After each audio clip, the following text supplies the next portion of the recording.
শেষত মই এটা বিশেষ আঁচনিৰে সামৰণি মাৰিছোঁ। এইবাৰ মেট্ৰিক পৰীক্ষাৰ ফৰ্ম ফিল আপ হ'ব অক্টোবৰ মাহত। অক্টোবৰ মাহত ফৰ্ম ফিল আপ হৈ যোৱাৰ পিছত ফেব্ৰুৱাৰী মাৰ্চলৈকে অসমৰ গাঁওসমূহত আমি নিশাৰ স্কুল, নাইট স্কুল, অৰ্থাৎ সেই গাঁৱৰ যিজন BA BSc পাছ কৰা ল'ৰা ছোৱালী আছে, সেইজনে গাঁৱৰ ল'ৰা ছোৱালীখিনিক বিদ্যালয় পাৰ হৈ যোৱাৰ পিছত একত্ৰিত কৰি তেওঁলোকক স্পেচিয়েল ক্লাছ কৰাৰ ব্যৱস্থা কৰক। কোনোবাই শব্দটো টিউচন ক'ব, কিন্তু মোৰ মতেদি সেইটোক টিউচন নকয়, যদি সেইটোক টিউচন হয় তেতিয়াহ'লে গ্ৰীষ্মকালীন যিমান কেম্প হয় সেইবিলাকেও টিউচনৰ আখ্যা পাব।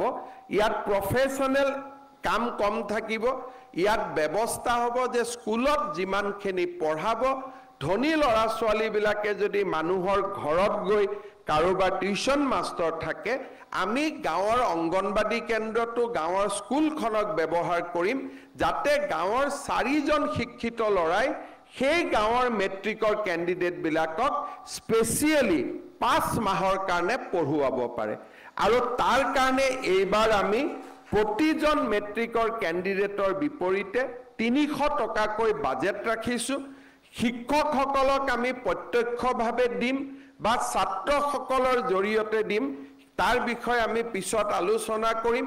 গাঁৱত যদি 50জন ষ্টুডেণ্ট আছে, 2জন গ্ৰেজুৱেট পাছ কৰা ল'ৰা আছে, তাতে এই 4 মাহ তেওঁলোকে মেট্ৰিকৰ ল'ৰাখিনিক ভাল কৰি পঢ়াওক, ভাল কৰি শুনাওক। আৰু মই ঝাৰখণ্ডত নিৰ্বাচনী প্ৰচাৰৰ সময়ত এটা NGO চলোৱা এই বিদ্যালয়বিলাক চাই আহিছিলোঁ, বহুত এফেক্টিভ হয়। সেই ধৰণৰ এটা প্ৰয়োগ এইবাৰ আমি অসমৰ গোটেই গাঁৱত কৰিব খুজিছোঁ যে চৰকাৰে মাননি দিব, গাঁৱৰ শিক্ষিত ল'ৰাজনে 6টাৰ পৰা ৰাতি 9টালৈকে মেট্ৰিকৰ কেণ্ডিডেটখিনিক পঢ়ুৱাব। আৰু আমি এই ধৰণে নতুন নতুন উদ্ভাৱনী চিন্তাৰে প্ৰতিষ্ঠিত চিন্তাক আমি প্ৰত্যাহ্বান জনাব খোজোঁ।